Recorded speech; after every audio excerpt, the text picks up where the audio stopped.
One of the most important things for me in my life while growing up was the influence of my father.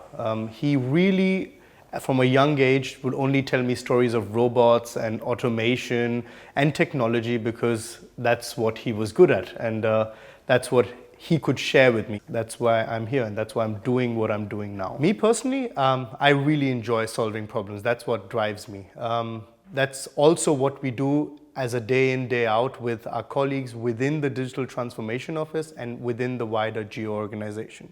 We sit together with the stakeholders, understand their challenges, and then devise new solutions to actually help them resolve those challenges.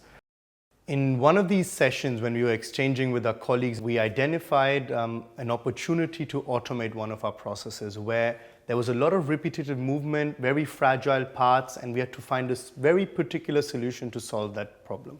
Imagine doing the same thing over and over again every few seconds for multiple hours in a day. It's a process which is very tiring. It has risk for your health, and it's something which is genuinely not very nice to do. We saw that we could use a collaborative robot. In the small space available, we could put in a robot that works alongside the people and really helps them do their daily task, reducing the manual effort and most importantly, reducing the risk of injury that people have. One of the biggest motivators for me and the team and why we continue to do what we do has been that we see directly what the impact of our work is.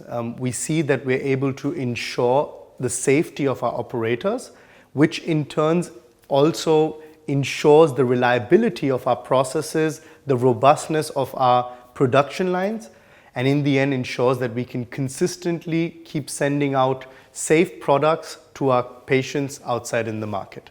One of my favorite German terms is ganz ehrlich. I'm Sarthak, and ganz ehrlich, I'm proud to work for a world free of pain.